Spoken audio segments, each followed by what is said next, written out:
Hello students. पिछले lecture में हमने कार्बोक्सिलिक एसिड डेरिवेटिव्स टॉपिक जो कि बीएससी पार्ट सेकंड की यूनिट 4 का टॉपिक है वो स्टार्ट किया था। आज के हम लेक्चर में इस टॉपिक को कंटिन्यू करते हैं। जैसा कि पिछले लेक्चर में मैंने बताया था कि 4 तरह के कार्बोक्सिलिक एसिड डेरिवेटिव्स होते हैं। आज के लेक्चर में हम उनमें से एसिड क्लोराइड्स और एसिडिक एनहाइड्राइड्स एसिड एनहाइड्रेट्स इनको डिटेल में पढ़ेंगे। तो दो जो कार्बोक्सिलिक एसिड डेरिवेटिव्स है उसकी स्टडी हम आज के लेक्चर में करेंगे। तो हम देखते हैं सबसे पहले एसिटिल क्लोराइड। एसिटिल क्लोराइड्स इसका रिप्रेजेंटेटिव मेंबर है। उसके एग्जाम्पल से हम इसकी प्रिपरेशन और केमिकल रिएक्शन को समझने की कोशिश करेंगे। एसिटिल क्लोराइड का फॉर्मूला है CH3COCl। एसिटिल क्लोराइड बनाने के लिए एसिटिक एसिड की रिएक्शन PCl3 PCl5 SOCl2 से कराई जा सकती है। इन तीनों से रिएक्शन कराने पर हमें फाइनल प्रोडक्ट के रूप में एसिटिल क्लोराइड मिलता है।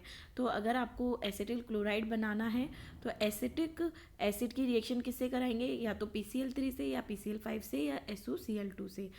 प्रयोगशाला विधि की बात अगर मैं करूं तो ग्लेशियल एसिटिक एसिड की रिएक्शन PCl3 से कराई जाती है, जिसमें तीन ग्लेशियल एसिटिक एसिड के मॉलिक्यूल एक PCl3 के मॉलिक्यूल से रिएक्ट करते हैं और तीन एसिटिल क्लोराइड के मॉलिक्यूल्स और एक H3PO3 एज अ प्रोडक्ट बनाते हैं।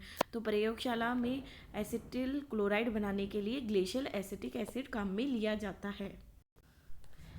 अब एसिटिल क्लोराइड की प्रिपरेशन के बाद हम इसकी प्रॉपर्टीज़ की बात करते हैं। ये कलरलेस होता है।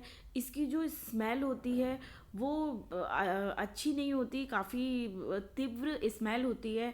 ये वॉलेटाइल लिक्विड होता है। तो एसिटिल क्लोराइड लिक्विड की फॉर्म में पाया जाता है जो कि वॉलेटाइल या वाष्पशील होता है नेचर में। इसका जो बॉइलिंग पॉइंट होता है वो 52 डिग्री सेंटीग्रेड होता है। ठीक है। यह ईथर, एसीटोन, एसिटिक एसिड आदि में विलयशील होता है लेकिन जल व अल्कोहल के साथ क्रिया करता है। ठीक है। अब हम इसकी केमिकल रिएक्शन देखते हैं। केमिकल रिएक्शन में जो सबसे पहली रिएक्शन है वो है जल अपघटन रिएक्शन या हाइड्रोलाइसिस रिएक्शन। जब एसिटिल क्लोराइड की हाइड्रोलाइसिस की जाती है तो इससे हमें एसिटिक एसिड मिलता है। एसिटिल क्लोराइड काफ़ी रिएक्टिव कंपाउंड है। ये वाटर से तेज़ी से रिएक्शन करके एसिटिक एसिड बना लेता है। अगर बेस प्रेजेंट है तो क्षार की उपस्थिति में तो क्रिया और भी बहुत तेज़ी से होती है। और एसिटिल क्लोराइड की बेसिक कंडीशन में जब हाइड्रोलाइसिस होती है तो हमें एसिटिक एसिड का सोडियम सॉल्ट मिलता है। आप देख रहे हैं sodium salt of acetic acid. तीसरा ये है कि एसिटिल क्लोराइड की जब अमोनिया से रिएक्शन कराई जाती है तो उसके साथ अपघटित होकर ये क्या बना लेता है, एसिटमाइड। तो अगर जब वाटर से हाइड्रोलाइसिस की जाती है तो क्या बनाता है, एसिड। अगर ये हाइड्रोलाइसिस बेसिक कंडीशन में कराई जाती है तो एसिड का सॉल्ट बनता है, सोडियम सॉल्ट। और अगर अमोनिया से कराई जाती है तो अमाइड हमें फाइनल प्रोडक्ट के रूप में मिलता है। ठीक है। अब इसकी रोजनमुंड रिएक्शन की हम बात करते हैं। रोजनमुंड रिएक्शन एक काफ़ी फेमस रिएक्शन है जिसमें हम COCl ग्रुप को सीधे CHO ग्रुप में बदल देते हैं। बच्चों, ये ऑब्जेक्टिव क्वेश्चंस में काफ़ी पूछा जाता है। तो रोजनमुंड रिएक्शन में क्या होती है, जब हम एसिटिल क्लोराइड या कोई भी एसिड क्लोराइड लेते हैं तो उसका जो बेरियम सल्फेट और जो कि प्लेडियम युक्त होता है उसकी उपस्थिति में हाइड्रोजन के साथ इसका रिडक्शन होता है और ये एसिटल्डिहाइड बनाता है। एसिटिल क्लोराइड है इसलिए एसिटल्डिहाइड बनाता है। अगर मैं फाइनली बात करूं तो इसमें क्या हो रहा है, आप देखेंगे कि इसमें जो COCl जो ग्रुप है वो किस में बदल जाता है, CHO ग्रुप में बदल जाता है।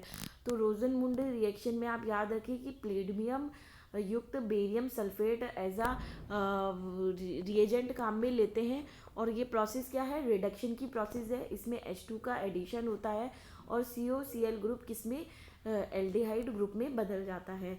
तो ये डायरेक्ट रिएक्शन काफ़ी जगह ऑब्जेक्टिव में पूछी जाती है, इसे आप अच्छे से याद कर लीजिए। अब इसके हम तीसरे नंबर की रिएक्शन देखते हैं जो कि एक अपचयन है या रिडक्शन है। जब इसका लिथियम एल्युमिनियम हाइड्राइड की उपस्थिति में हम इसका रिडक्शन कराते हैं तो पहले एसिड क्लोराइड से एल्डिहाइड मिलता है और फिर उस एल्डिहाइड का फर्दर रिडक्शन होके हमें क्या मिलता है, एल्कोहल। तो अगर एसिडिक क्लोराइड है तो उसका फाइनल प्रोडक्ट क्या मिलेगा, हमें एल्कोहल मिलेगा। तो फाइनल प्रोडक्ट क्या हुआ, एल्कोहल हो गया। फिर इसकी हम बात करते हैं कि ये सोडियम लवणों के साथ क्रिया करके क्या बनाता है। जब एसिटिल क्लोराइड की रिएक्शन सोडियम एल्कोक्साइड से कराई जाती है तो हमें एस्टर मिलता है। ये सोडियम इथोक्साइड है, सोडियम इथोक्साइड प्रोपोक्साइड जो भी आप लेंगे इसमें रिएक्शन कराने पर हमें एस्टर मिल रहा है। NaCl निकल जाएगा और हमें एस्टर एज अ प्रोडक्ट मिल जाएगा। अगर इसकी एसिटिल क्लोराइड की रिएक्शन सोडियम एसीटेट से कराई जाती है तो हमें एनहाइड्राइड फाइनल प्रोडक्ट के रूप में मिलता है। जो पांचवी रिएक्शन है फ्रीडल क्राफ्ट एसाइलेशन रिएक्शन। ये आप एरोमेटिक कंपाउंड्स में काफ़ी डिटेल में पढ़ेंगे। यहाँ पे आप ब्रीफली इसको समझिए कि जब एरोमेटिक कंपाउंड जैसे बेंजीन पर AlCl3 की प्रेजेंस में एसिटिल क्लोराइड की रिएक्शन कराई जाती है तो एसीटोफेनॉन हमें मिल रहा है। ये एक तरीके से बेंजीन रिंग का एसाइलेशन हो गया और एरोमेटिक कीटोन फाइनल प्रोडक्ट के रूप में मिला। एरोमेटिक कंपाउंड में होने वाली इलेक्ट्रोफिलिक सब्स्टिट्यूशन रिएक्शन में फ्रीडल क्राफ्ट एसाइलेशन रिएक्शन आप डिटेल में पढ़ेंगे। तो आप डिटेल में पढ़ेंगे। यहाँ पे आप ब्रीफली बस इतना समझ लीजिए कि जो ये CH3COCl है उसका जो CH3CO है वो as a electrophile benzene ring पे अटैक करता है और आपको बेंजीन रिंग का एसाइलेशन प्राप्त होके फाइनल प्रोडक्ट के रूप में यहाँ पे एसीटोफिनोन मिल रहा है। तो ये इसकी जो पांचवी रिएक्शन हो गई वो है फ्रीडल क्राफ्ट एसाइलेशन रिएक्शन जो कि एरोमेटिक कंपाउंड्स में पाई जाती है।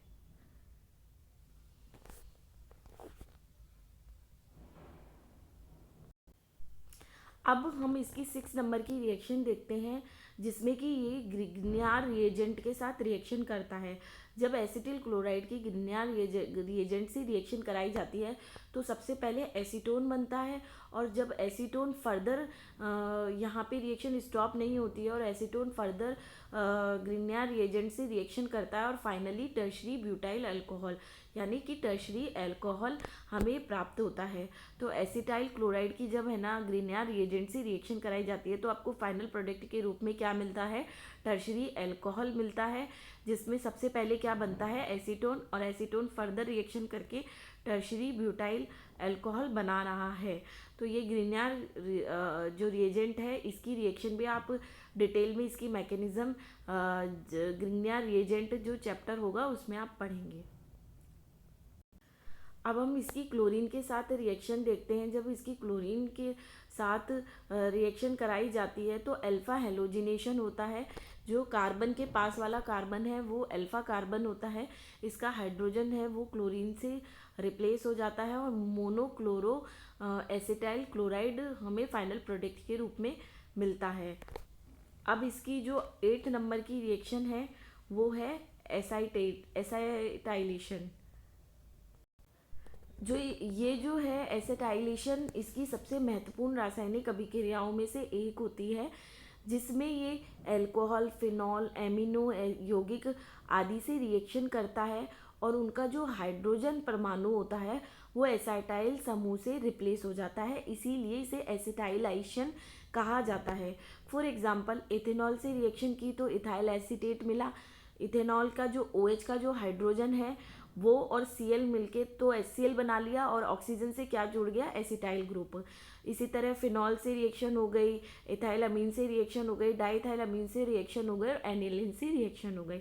इन सब में यही होता है कि इनका जो एक हाइड्रोजन होता है वो एसिटाइल ग्रुप से रिप्लेस हो जाता है। ये काफ़ी महत्वपूर्ण रिएक्शन होती है क्योंकि सिर्फ एक रिएक्शन से आप देखिए कि कितनी वैरायटी ऑफ कंपाउंड्स आप बना सकते हैं। अगर मैं इनके उपयोग की बात करूँ तो ये काफ़ी इम्पॉर्टेंट एसिटिलाइक कारक अभिकर्मक है। जैसा कि आप 8 नंबर की रिएक्शन में देख रहे हैं कि ये अल्कोहल, फिनॉल, एमिनो समूह की उपस्थिति से में क्रिया कर सकता है। इस रिएक्शन का उपयोग अणुओं में उपस्थित संख्या का मान याद किया जा सकता है। इसकी सहायता से acetamide, acetic anhydride, ethyl acetate आदि का संश्लेषण किया जा सकता है। अब हमने पढ़ लिया एसिटिल क्लोराइड। अब जो इसका नेक्स्ट जो एसिड डेरिवेटिव है एसिटिक एनहाइड्राइड, जो कि एनहाइड्राइड का रिप्रेजेंटेटिव मेंबर है, उसको हम देखेंगे। इसका जो फॉर्मूला होता है वो CH3COO होता है। सबसे पहले हम इसके मेथड्स ऑफ प्रिपरेशन देखते हैं। दो एसिटिक एसिड के डिहाइड्रेशन से हमें एसिटिक एनहाइड्राइड मिलता है, और फर्स्ट रिएक्शन में आप देख रहे हैं कि ये डिहाइड्रेशन किसकी प्रेजेंस में हो रहा है, P2O5 की प्रेजेंस में डिहाइड्रेशन हुआ। अब दूसरा जो मेथड है वो ये है कि जो नॉन हाइड्रस सोडियम एसीटेट और थायोनिल क्लोराइड की रिएक्शन से भी एसिटिक एनहाइड्राइड मिल सकता है। तीसरे मेथड में आप देखेंगे कि सोडियम एसीटेट की रिएक्शन किससे कराई, सल्फर डाइक्लोराइड से कराई और क्लोरीन से कराई, तो आपको एसिटिक एनहाइड्राइड मिल गया। अगर आप ग्लेशियल एसिटिक एसिड में कीटीन को प्रभावित करते हैं तो भी आपको एसिटिक एनहाइड्राइड मिलता है। जब Hg+2 आयनों की उपस्थिति में एसिटिलीन और एसिटिक एसिड की रिएक्शन कराई जाती है तो भी आपको acetic anhydride as a final product मिलता है। तो यहाँ पे आप देख रहे हैं कि एसिटिक एनहाइड्राइड को बनाने के 5 मेथड दिए गए हैं। ये पांचों मेथड ही काफ़ी इम्पॉर्टेंट मेथड हैं और इन्हें आप अच्छे से याद। प्रयोगशाला विधि हम देखें कि प्रयोगशाला में एसिटिक एनहाइड्राइड कैसे बनाया जाता है, तो हम देखते हैं कि प्रयोगशाला में सोडियम एसीटेट और एसिटिल क्लोराइड की रिएक्शन से एसिटिक एनहाइड्राइड बनाया जाता है। जब इन दोनों की रिएक्शन कराई जाती है तो NaCl निकल जाता है और एसिटिक एनहाइड्राइड फाइनल प्रोडक्ट के रूप में मिल जाता है। इसकी प्रॉपर्टी की बात करूँ कि एसिटिक एनहाइड्राइड कैसा होता है, तो ये कलरलेस लिक्विड होता है जिसकी बिल्कुल इरिटेटिंग स्मेल होती है। इसका बॉइलिंग पॉइंट 139.5 डिग्री सेंटीग्रेड होता है। ये वाटर में तो ज़्यादा सॉल्यूबल नहीं होता है लेकिन ईथर बेंजीन में काफ़ी सॉल्यूबल होता है।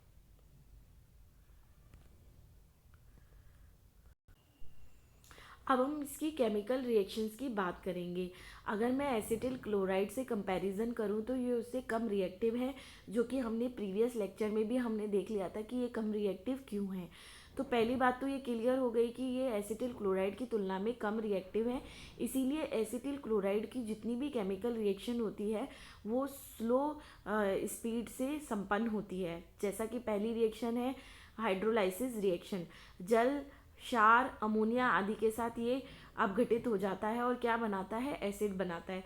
सेम जो कि रिएक्शन एसिटिल क्लोराइड में हो रही थी वही तीनों रिएक्शन यहाँ पे हो रही है, और यहाँ पे क्या बनता है, एसिड बनता है। और लेकिन यहाँ पे फ़र्क इतना होता है कि इसकी स्पीड होती है वो स्लो होती है। जब एसिटिक एनहाइड्राइड का लिथियम एल्युमिनियम हाइड्राइड से अपचयन कराया जाता है तो अल्कोहल फाइनल प्रोडक्ट के रूप में मिलता है। अब हम देखते हैं कि जब इसकी रिएक्शन ड्राई HCl से कराई जाती है तो एसिटिक एसिड और एसिड क्लोराइड मिलता है। N2O5 से रिएक्शन करके ये एसिटिल नाइट्रेट बनाता है। जब एसिटिक एनहाइड्राइड की बेंजीन के साथ क्रिया की जाती है तो एसिड क्लोराइड की तरह ही फ्रीडल क्राफ्ट रिएक्शन होती है और एसिटोफिनोन का निर्माण होता है। एसिटल्डिहाइड के साथ ये कंडेंस होके एथिलीडीन एसीटेट का निर्माण करता है। ठीक है बच्चों, और फिर सातवीं रिएक्शन अगर हम इसकी देखें तो ये एसिटिल क्लोराइड की तरह ही रिएक्शन है, जो कि महत्वपूर्ण रिएक्शन है एसिटिलीकरण। इसमें ये अल्कोहल फिनॉल एमिनो यौगिक के साथ रिएक्शन करके एसिटिलीकरण कर देता है, मतलब उसके हाइड्रोजन को एसिटाइल ग्रुप से रिप्लेस कर देता है। ये रिएक्शन भी एसिटिल क्लोराइड के समान ही रिएक्शन होती है। ये भी एसिटिक एनहाइड्राइड की काफ़ी इंपॉर्टेंट रिएक्शन है। आप ये एग्जाम्पल देख सकते हैं कि phenol methyl amine dimethyl amine aniline की रिएक्शन जब एसिटिक एनहाइड्राइड से कराई जाती है तो phenyl acetate, N methyl acetamide, N dimethyl acetamide, acetanilide प्राप्त हो रहे हैं। ये सिंपल ही रिएक्शन एसिटिल क्लोराइड के समान जो रिएक्शंस होती है उसके समान ही है। ठीक है, अब मैं इसके यूजेस की बात करती हूँ। कार्बनिक यौगिकों में OH व NH2 समूह की उपस्थिति व संख्या के निर्धारण में इसका यूज़ होता है, और इस यूज़ में जो रिएक्शन काम में ली जाती है जो जस्ट अभी अपन ऊपर पढ़ी है एसिटिलीकरण रिएक्शन काम में ली जाती है। रंजक मतलब डाइज व आर्टिफिशियल थ्रेड्स बनाने में, कृत्रिम रेशम के निर्माण में इसका यूज़ किया जा सकता है। एसिटिली कारक के रूप में, प्रयोगशाला अभिकर्मक के रूप में इसका यूज़ किया जाता है। एस्पिरिन, एसिटेनिलाइड, फिनाइल एसीटेट आदि के इंडस्ट्रियल प्रोडक्शन में भी इसका यूज़ किया जाता है। तो ये बच्चों, आपने इसका यूज़ देख लिया। तो आज के लेक्चर में हमने दो एसिड डेरिवेटिव्स, एसिड क्लोराइड और एसिड एनहाइड्राइड के रिप्रेजेंटेटिव मेंबर्स, एसिटिक क्लोराइड और एसिटिक एनहाइड्राइड के द्वारा हमने उसके मेथड ऑफ प्रिपरेशन और केमिकल रिएक्शंस की बात की। Thank you so much student. Next lecture में हम रिमेनिंग एसिड डेरिवेटिव्स की बात करेंगे। Thank you students.